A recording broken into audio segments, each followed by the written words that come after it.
अस्सलाम वालेकुम। मैं डॉक्टर इमरान आपको वेलकम करता हूँ पीएमएक्स पे फॉरेक्स ट्रेडिंग के प्लेटफॉर्म पे। और ये सेकंड लेक्चर है हमारा। फर्स्ट लेक्चर के लिए फर्स्ट वीडियो देखिएगा जिसमें मैंने मैपिंग में जो कोर एनालिसिस है मैनुअल ट्रेडर अपने चार्ट पर करते हैं उस चीज़ को आपके लिए आसान किया था। अब ये सेकंड लेक्चर में हम थोड़ा सा एक्सपेंड करेंगे पहले ही जो हमने सीखा है उस चीज़ को लेकर। और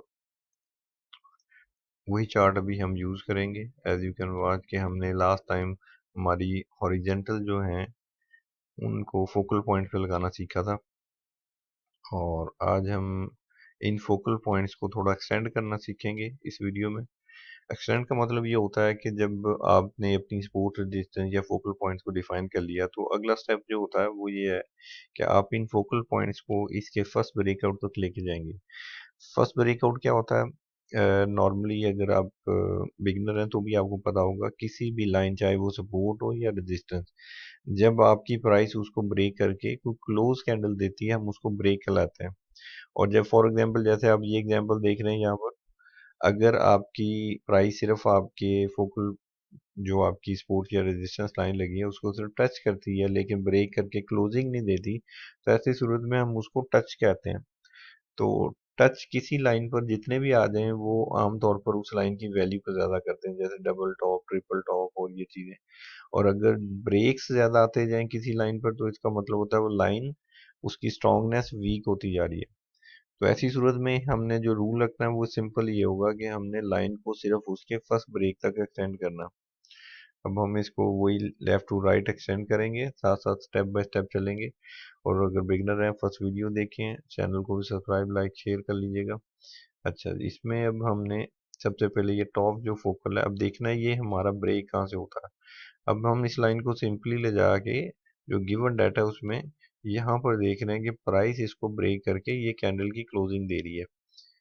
मैं थोड़ा शो करता हूँ, ये देखिए प्राइस पे ये बाय कैंडल ने इस लेवल को यहाँ से ब्रेक करके क्लोज किया। तो इसका मतलब है ये इसका फर्स्ट ब्रेकआउट होगा। अब फर्स्ट ब्रेकआउट के बाद बाद दफा ये होता है उसी कैंडल में दो चार और ब्रेकआउट भी मिलते हैं, लेकिन आमतौर पर वो कभी भी फर्स्ट ब्रेकआउट नहीं कहलाते। आपने लाइन को हमेशा एक्सटेंड करना है फर्स्ट ब्रेक तक। इसमें छोटी छोटी कुछ वो चीज़ें भी डिस्कस करूंगा आपसे जो आमतौर पर यूजर थोड़ा सा मिस्टेक या कंफ्यूज होते हैं। तो इसको साथ साथ लेके हम चलेंगे। इंपॉर्टेंट वीडियोस हैं, शुरू से एंड तक देखा करें। जो चीज़ ना समझ आए रिपीट करके देखा करें, अपने नोट्स बनाया करें। और हमसे भी फ्री सेशन के लिए फिर आप टाइम बना सकते हैं कि सर मैंने आपकी वीडियो देखी थी, मुझे कुछ समझ आई, ये कुछ मेरे क्वेश्चन है। तो ऐसी सूरत में फिर हमें आपको साथ लेके चलना आसान होगा। अब जैसे इस फोकल पॉइंट, ये फोकल पॉइंट पिछली वीडियो में हम लगा चुके हैं, ठीक है, उन्हीं फोकल पॉइंट्स को हम एक्सटेंड कर रहे हैं। अब मैं अगर इसको एक्सटेंड करूंगा तो यहाँ पर इसकी, ये आप देख रहे हैं कैंडल ने इसको ब्रेक किया, यानी ये जो कैंडल प्राइस थी बाय की, इसने क्लोजिंग इससे ऊपर दी। अगर ये सिर्फ ऊपर टच करती और नीचे आके क्लोज होती तो हम इसको टच कहते। जैसे मैंने आपको ये एग्जांपल दिए कि यहाँ पर आपके फोकल पॉइंट पर सिर्फ मार्केट टच कर रही है, जैसे टॉप पर सिर्फ आपके फोकल पॉइंट टच हो रहे हैं, ठीक है। तो टच करने से मार्केट जैसे मैं बताया स्ट्रांग होती है उस लाइन की वैल्यू। अब इसी तरह से इस लाइन को अब सिंपली हमने इस असाइनमेंट में यही काम करना है कि हमने इसको फर्स्ट ब्रेक तक एक्सटेंड कर देना जो ऑलरेडी हमारे फोकल क्लियर हो चुके हैं। तो वो मैं आपके सामने एग्जांपल के तौर पर बताऊंगा। अच्छा, जिसमें आप ना देखें, फॉर एग्जांपल आपके पास ये गिवन चार्ट का डाटा मौजूद है, जैसे अब इस लाइन में मुझे यहाँ तक डाटा में कोई ऐसी लाइन नजर आ रही। आमतौर पर जो इंट्राडे डाटा होता है वो 3-4 दिन तक वैलिड होता है। अगर आप मैंने जैसे बताया इतना जूम आउट भी करें तो ये 3-4 दिन के डाटे में अगर आपको इस लाइन में कोई और ऐसा ब्रेक या टच नहीं मिल रहा तो इस वोकल पॉइंट को एक्सटेंड करने की जरूरत नहीं होती, ठीक है। इसको आप इतना ही रखेंगे। तो हर लाइन को फर्स्ट ब्रेक तक ले जाना भी जरूरी नहीं है, ये भी नोट रखें। मोस्टली 60-70% लाइन जो होती हैं वो जो ट्रेंड के अंदर लग रही होती हैं खास तौर पर, तो वो आमतौर पर नॉर्मल ब्रेक हो जाती हैं फर्स्ट ब्रेकआउट तक। तो इस लाइन को हम यहीं तक रखेंगे। और अब इसका भी हम फर्स्ट ब्रेक देखें तो यहाँ पर इसका फर्स्ट ब्रेक, अब ये मैं सारी लाइंस को फर्स्ट ब्रेक तक ले जाऊंगा। कोशिश करनी है जैसे साथ ही आप लाइन को डीसेलेक्ट किया करें। मैंने लास्ट वीडियो में बताया था कि जो बच्चे डीसेलेक्ट किए बगैर काम को छोड़ते हैं उनके साथ अक्सर इशू आता है कि उनका फिर काम डिलीट हो जाता है, फिर वो परेशान होते हैं और दोबारा करना पड़ता है। तो शुरू से डिसिप्लिन रखें कि आपने जो काम करना है उसको तरतीब से करना है। अच्छा जी, अब इस लाइन को भी हम फर्स्ट ब्रेक करेंगे। अब यहाँ से भी हम इस लाइन को, अब यहाँ पे आप देख रहे हैं जैसे ये मल्टीपल ब्रेक छोटे छोटे से आपको यहाँ पर टच नजर आ रहे हैं। अब इसमें ये क्या होता है कि आप इस लाइन को थोड़ा इतना एक्सटेंड कर सकते हैं जहां पर आपका मार्केट का गैप स्टार्ट हो जाता है। मार्केट के गैप से मेरी मुराद ये है कि जैसे यहाँ पर इस कैंडल ने इसको टच किया और इस कैंडल ने इसको ब्रेक किया, तो हमने थोड़ी विजिबिलिटी क्लियर करने के लिए उससे थोड़ा सा उस लाइन को एक्सटेंड किया। लेकिन इसकी भी लॉजिक ये है कि आप इसको इस तरह एक्सटेंड नहीं करेंगे कि ये बिला वजह आगे कोई और कैंडल्स के टच पे चला जाए। मतलब ये जस्ट फॉर द सेक इसलिए है कि आपकी फर्स्ट जो फोकल पॉइंट था उसकी प्राइस का ब्रेक यहाँ पर विजिबल हो जाए। तो इतना का आप इसको मार्जिन दे सकते हैं जब लाइन लगाते हैं। अब जो टॉप पे लाइन देख रहे हैं ट्रिपल टॉप वाली, और वो बेसिकली क्या है, अभी हम एक्सटेंड करेंगे लेकिन आगे जाके अगर हमें लगा कि ये लाइन कहीं पर टच या ब्रेक नहीं, तो इसको मजीद एक्सटेंड की जरूरत नहीं पेश आएगी। इस तरह हम स्टेप बाय स्टेप चलेंगे। इस लाइन का आप देख रहे हैं इस प्राइस से ब्रेक हो रहा है, फिर हम इस लाइन का ब्रेक इस कैंडल के ऊपर यहाँ तक रखेंगे, ठीक है। अब यही वही बात है, अगर आप इसको यहाँ कर देंगे ना, तो ये असल में आगे कॉन्सेप्ट आप पढ़ेंगे जब सपोर्ट बिकम रेजिस्टेंस या रेजिस्टेंस बिकम सपोर्ट बनती है, तो वहां पर ये फिर चीज वैलिड नहीं रहती। तो आपने कोशिश करनी है जहाँ पे फर्स्ट ब्रेक होता है बस तकरीबन वहां तक की लाइन को लेके एक्सटेंड करना है, ठीक है। ये आपका फर्स्ट ब्रेक हो गया।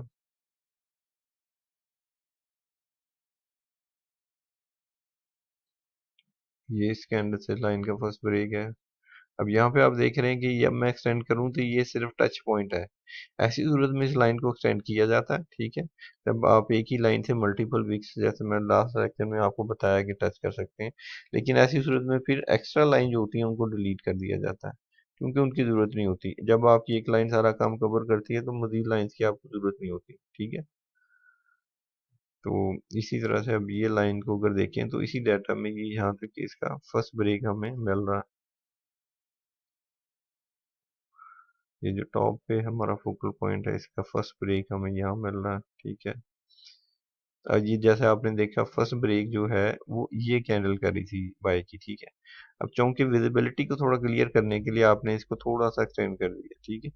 अब ये वैसे तो मल्टीपल ब्रेक लाएंगे इसके, लेकिन हमने इसको इतना एक्सटेंड नहीं करना जिसपे हमें लगे कि ये लाइन जो है मल्टीपल टाइम ब्रेक हो रही है। इसका फर्स्ट ब्रेक जो है सिर्फ उस कैंडल तक आप इसको रखेंगे ऐसे, ठीक है। ये आपका फर्स्ट ब्रेक। इसी लाइन को अगर मैं यहाँ स्टैंड करूँ, ये इसका फिर रीटच और बाकी चीजें काउंट होंगी। हमने सिर्फ फर्स्ट ब्रेक तक लाइन को लेके जाना, ठीक है। इस तरह से अब मैं सारी एग्जांपल में जो लास्ट सेशन में हमने लाइंस लगाई थी उनको एक्सटेंड करेंगे। बिगनर्स के लिए बड़ा इंपॉर्टेंट काम है, अगर वो इसको अंडरस्टैंड करते हैं और साथ साथ प्रैक्टिस करते हैं तो आपको आगे जाके इससे बहुत आसानी बनती है एनालिसिस, कॉम्प्लेक्स एनालिसिस में।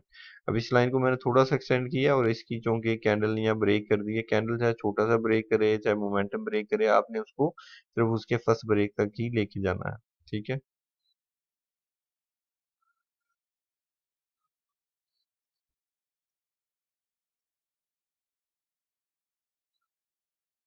तमाम लाइंस को मैं आपके सामने ड्रा करके आपको दिखाऊंगा, ताकि जब आप इस काम को करें तो आपके लिए कुछ मुश्किल पेश ना आए।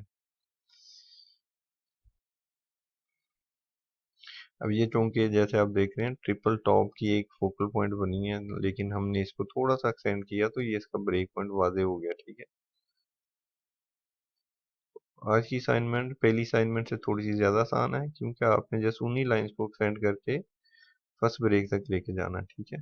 काम को जब सिस्टमेटिक तरीके से आप बिल्टअप करेंगे ना, फिर कॉन्सेप्ट और लर्निंग ज़्यादा अच्छी होती है। यहाँ पर भी मैं यही करूँगा कि फर्स्ट ब्रेक तक लाइंस को एक्सटेंड करूँगा। अगर कोई ऐसी प्रपोजिशन आएगी जो मैं आपसे कवर ना कर सकूं, फिर आप उसके लिए मुझे कांटेक्ट करके उस चीज़ को पूछ सकते हैं। अब आप देख रहे हैं यहाँ पर इस लाइन से ये सारी चीज़ें क्लियर है। अगर मैं इस लाइन को थोड़ा सा सिर्फ विक्स के ऊपर रखूं, यानी बॉडी टच ना करूं, आप देख रहे हैं जो ये लाइन लगी थी इस पर जो 3 टच मिल रहे हैं वो सारे इसके ऊपर भी हमें अवेलेबल हो जाते हैं। तो ऐसी सूरत में इसका मतलब है, अगर मैं ओवर मैप से बचना चाह रहा हूँ तो मेरी ये एक लाइन उसका ब्रेक काफ़ी है। ठीक है, ये चीज़ें आपको थोड़ा सा जब काम बार बार करते हैं फिर आपको ये प्रेपोजिशन समझ आने लग पड़ती है। तो अब हम इसको, जब सिंगल लाइन लगाई थी तो दुरुस्त थी, अब हम इसको डिलीट करेंगे और यहाँ पर सिंगल एक लाइन के साथ सारे पॉइंट्स का फर्स्ट ब्रेक बनाएंगे।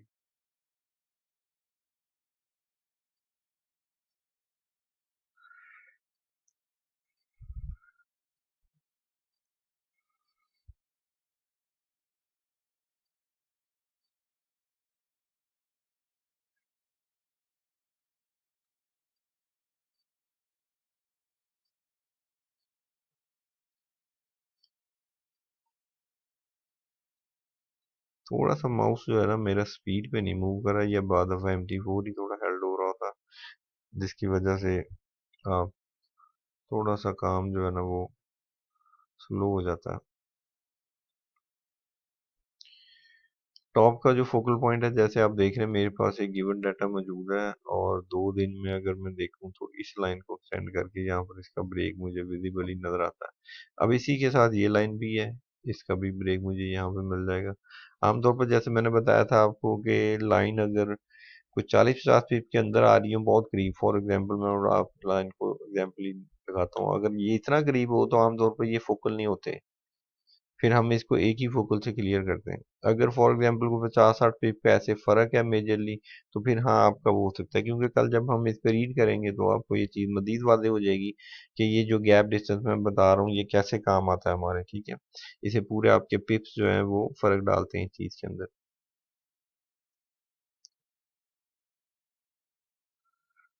एक फोकल पॉइंट यहाँ पर मिस है, हम वो दोबारा लगा लेते हैं।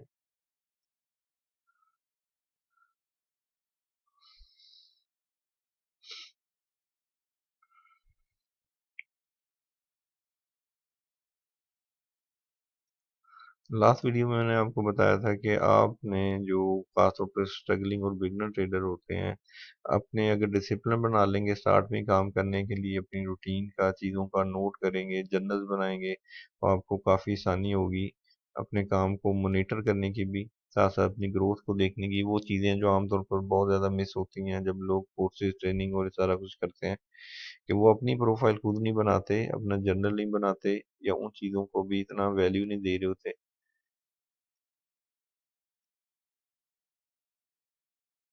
अच्छा, अब आप देख रहे हैं यहाँ पर ये जो लाइन थी, क्योंकि मेरी ये एक लाइन अगर मैं यहाँ रखूँ तो ये सारी विक्स को कवर करके स्प्रे, तो ऐसी सूरत में ये बहुत करीब है, मैं इस लाइन को एज ए फोकल डिलीट करूंगा और सिर्फ इसी लाइन को हम यूज़ करेंगे।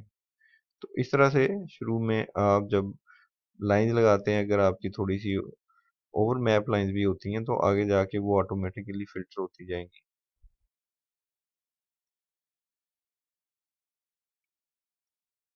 अब इस डाटे में भी हम देख सकते हैं कि यहाँ पर हमारी ये जो बॉटम लाइन है, ये एक ही लाइन हमें इन सारे फोकल पॉइंट को क्लियर कर रही है। तो ऐसी सूरत में अब मुझे जो जो ये पहले फोकल पॉइंट था इसको डिलीट करना है।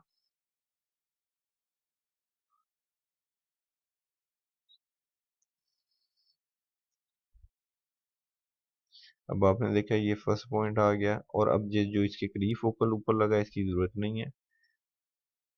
तो इसलिए जो मैनुअल सपोर्ट डिस्टेंस, या फॉर एग्जांपल फोकल या मैपिंग पे आप काम कर रहे होते हैं, जब आप रियल मार्केट पे यानी रियल डाटा पे भी, मैं आपको आगे जाके एग्जांपल दिखाऊंगा, काम करते हैं, तो उसमें ये कॉमन चीज़ है कि आप लाइंस को एक्सपेक्टेड भी लगाते हैं, उनको डिलीट करते हैं, उनको ओवरराइड करते हैं।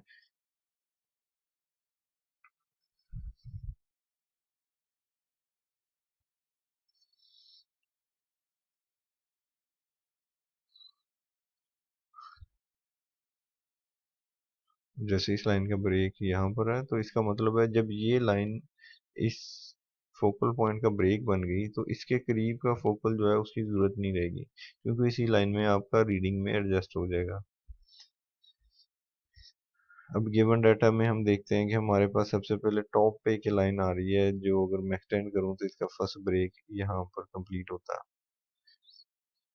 इस तरह से अगर मैं सेकंड लाइन को लेके आता हूँ जो फोकल पॉइंट है, तो आप देखें ये यहाँ पे, अब ये देख रहा हूँ मैं इसके फर्स्ट ब्रेक के बाद जो इसके नहायत करीब आ गया फोकल, उसको मैं डिलीट कर दूंगा, क्योंकि वो नियर टू टच में कहलाएगा। अगर टच हो जाएगा अच्छी बात है, नहीं भी होता तो वो नियर टू टच में आएगा।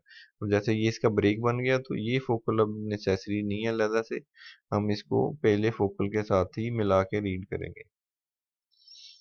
तो आपने देखा कि किस तरह से फर्स्ट स्टेप में फोकल जब क्लियर होते हैं, तो सेकंड स्टेप में फर्स्ट ब्रेक तक हमारी लाइंस और ज़्यादा रिफाइन और बेहतर हो जाती हैं, और उसमें हमें कम लाइन यूज़ करनी पड़ती हैं मार्केट में जो पोटेंशियल पॉइंट्स हैं सपोर्ट के, रेजिस्टेंस की, इन चीज़ों को डिफाइन करने के लिए।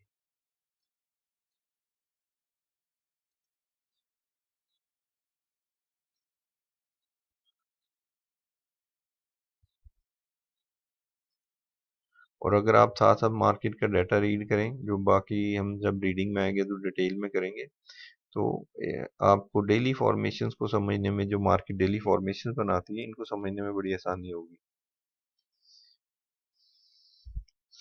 जैसे मैं यहाँ पर देख रहा हूँ, तो यहाँ से अब ये फर्स्ट पॉइंट का ब्रेकआउट है इस फोकल का, ये जो आप बॉटम पे देख रहे हैं, यानी ये बॉटम में एक अलहदा फोकल था और ये बॉटम में एक अलहदा फोकल था। लेकिन जब इस फोकल को मैंने एक्सटेंड किया, जाहिर बात है अब ये पॉइंट पहले फोकल की रीडिंग में आ जाएगा। तो ऐसी सूरत में जब ये इसका फर्स्ट ब्रेकआउट बनेगा, तो मुझे यहाँ पर ये सेकंड लाइन को एज ए फोकल बनाने की जरूरत नहीं रहेगी। ये पॉइंट आपने अंडरस्टैंड करना।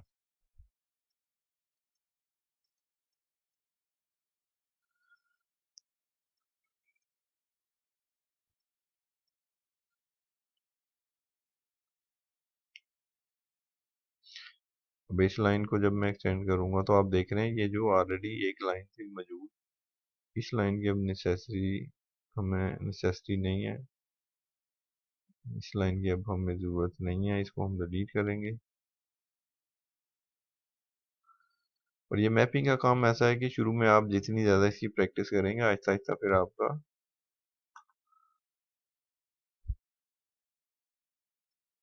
अब ये टच मुझे पता नहीं क्यों बार बार जो है ना मुझे डबल क्लिक करना पड़ रहा, लेकिन हालांकि इसको फर्स्ट टच के ऊपर ही सिलेक्ट हो जाना चाहिए।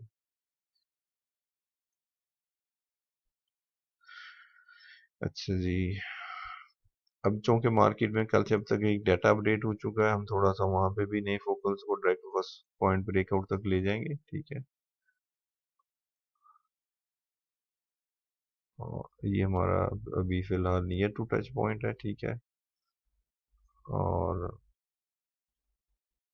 हमारा फर्स्ट ब्रेक, ये हमारा एक फोकल पॉइंट जो फिलहाल आज के दिन के लिए वैलिड है, और इंट्राडे में एक फोकल पॉइंट फिलहाल ये बन।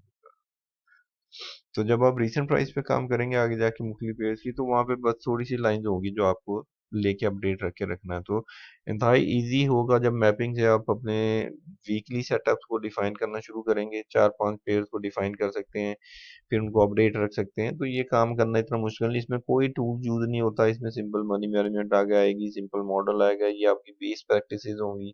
और मैं हैरान इस चीज़ पे हूँ कि मैंने देखा अपनी प्रैक्टिस में 7-8 साल में भी कभी ये डिटेल वर्क भी यूज़र नहीं करते, क्योंकि उसकी बेसिक प्रॉब्लम ये है कि या तो वो सर्विसेज में चले जाते हैं, मतलब दूसरों के सिग्नल और इन चीज़ों के मतलब टाइम वेस्ट करते हैं, या फिर वो टूल्स में चले जाते हैं, क्योंकि वो सोचते हैं कि कोई ऐसा हमें टूल चाहिए फॉर एग्जांपल कि जो उनको जस्ट सीधा सीधा बाय सेल बता दे और उनको वो एनालिटिकल काम ज़्यादा ना करना पड़े।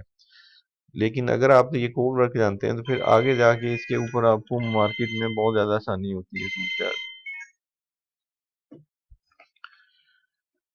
तो ये आपने देखा कि कल ही के काम को हमने क्या किया, हमने इसको फर्स्ट ब्रेक तक एक्सटेंड करना सीखा लाइंस को, और इनके ये फोकल पॉइंट्स जो थे इनको इनके फर्स्ट ब्रेक तक एक्सटेंड किया। आई होप आपको ये समझ आई होगी किस तरह से लाइन लगाई जाती हैं, फोकल क्या होते हैं, उनके फर्स्ट ब्रेक क्या होते हैं, ठीक है। जो मिस है पॉइंट वो इंशाल्लाह ताला उसको भी अपडेट कर लेते हैं देख के अभी हम काम को। हम्म, जैसे अब आपने जूम आउट किया तो कुछ डाटा में हमारे पास क्लियर पॉइंट आ रहे हैं जो एक ही विजिबल डाटा में ब्रेक अपना शो कर रहे हैं, तो हम उनको यहाँ तक रखेंगे। इसलिए जब आप काम करते हैं जूम आउट करके थोड़ा सा प्लस माइनस देखना या टाइम फ्रेम बदल के देखना, ये चीज़ आसान है। आगे मल्टी टाइम फ्रेम मैपिंग पे भी हम बात करेंगे कि किस तरह से आपने, जैसे अब ये हम 15 मिनट में इस वक्त यूज़ कर रहे हैं, लेकिन जब हम 30 मिनट में जाएंगे तो कुदरती बात है ये लाइंस और छोटी और माइक्रो नज़र आएंगे आपको पॉइंट्स, ठीक है। तो होता ही है कि बाद दफ़ा बड़े टाइम फ्रेम में डाटा ज़्यादा होता है तो वहाँ पर छोटे टाइम फ्रेम की जो वैलिडिटी है वो इतनी ज़्यादा नहीं होती। याद रखिएगा, मैनुअल ट्रेडिंग जब आपने करनी है तो इसका एक बेस पॉइंट ये है कि आप जो भी एनालिसिस करें, चाहे वो इंडिकेटर से करें चाहे आप मैनुअली करें, आपको मल्टी टाइम फ्रेम कन्फ्लुएंस, मैं फिर रिपीट कर रहा हूँ, मल्टी टाइम फ्रेम कन्फ्लुएंस, यानी कि कोई से भी 3 या 4 टाइम फ्रेम्स को आगे पीछे मैच करके देखना जरूरी होता है। यानी वो आपका काम इतना क्लियर हो कि आपके पास 3 या 4 टाइम फ्रेम का डाटा अवेलेबल होना चाहिए एक जगह पर। टूल्स की मदद से ये कैसे किया जाता है ये भी इंशाल्लाह हम आगे वीडियोस में लेके आएंगे। और जब हम मैनुअली वर्क करते हैं उसको कैसे इस तरह देखा जाएगा मल्टी टाइम फ्रेम में, वो भी इंशाल्लाह लेके आएंगे। लेकिन डिपेंडिंग ऑन आप वीडियोस को कितना लाइक करते हैं और इंशाल्लाह इसको कितना शेयर लाइक करते हैं, ताकि मैं, वैसे तो आप ना भी करें तो भी मैं ये वीडियो बनाऊंगा, ये सिर्फ चैनल के लिए नहीं, मैं कह रहा कि अगर आप लाइक नहीं करेंगे तो हमने शायद कोई वीडियो नहीं, नहीं ये एजुकेशनल वीडियोस हैं, इनका इससे कोई स्पेशल ताल्लुक नहीं है। और मेरा चैनल कोई सब्सक्रिप्शन ओरिएंटेड कमाने के लिए फ़िलहाल नहीं है, तो इसलिए वो सिर्फ एक मॉरल ग्राउंड के ऊपर आपको कहा जा रहा होता है कि दूसरे भी किसी बंदे का इसमें फ़ायदा होता है तो आप देख लें उसको। आप देख रहे हैं जैसे मैच वन पे जा रहा हूँ, जैसे लाइन इंतहाई छोटी और माइक्रो महसूस हो रही है तो इनकी विजिबिलिटी इतनी वैलिड नहीं रहती। सिर्फ 15 मिनट या 30 में ये लाइंस और फोकल्स क्लियर हैं। यानी इस टाइम फ्रेम में जब हम काम करेंगे तो ऐसे करेंगे, जब हमने 2-3 बड़े टाइम फ्रेम में तो उनको किस तरह से उनके लाइंस को छोटे टाइम फ्रेम में प्रोजेक्ट कराना है, वो फिर इंशाल्लाह नेक्स्ट सेशन में हम इन चीज़ के ऊपर डिस्कस करेंगे सारा। तो ये इंशाल्लाह इस तरह से आपने अपना कोई भी चार्ट लेके, कोई भी चार्ट, जैसे कि आप चाहे कमोडिटी का लें, करेंसीज का लें, ये जो जनरल एनालिसिस है ये आपका हर करेंसी पे चलता है, स्टॉक्स पे भी चलता है, लेकिन स्टॉक ट्रेडिंग क्योंकि हमारी डोमेन नहीं है, आमतौर पे हमारा जो एनालिसिस और चीज़ें हैं वो स्टॉक्स पे टेक्निकली अवेलेबल होता है। लेकिन अगर आप स्टॉक ट्रेडिंग या इन चीज़ों में ज़्यादा, मतलब आपका डोमेन है काम करने का, तो फिर उसमें आपको क्योंकि उसके फंडामेंटल्स को भी रीड करना पड़ता है, वो आपको उसके में स्टॉक्स की, कंपनीज की वो सारी प्रोफाइल्स पढ़नी पड़ती हैं। तो फंडामेंटल्स हमारे रेलिवेंट नहीं है उससे, लेकिन हमारा टेक्निकल जो भी हम काम करेंगे वो आमतौर पर हर तरह की मार्केट में या इंस्ट्रूमेंट में मोस्टली अवेलेबल होता है, आप उसको यूज़ करके देख सकते हैं और वो आपको वहाँ फ़ायदा देता है। तो ये आपको ये वीडियो अच्छी लगी होगी, इंशाल्लाह फिर इस पर मज़ीद वीडियो लेके आएंगे, तब तक अपना ख्याल रखें, जज़ाकल्लाह।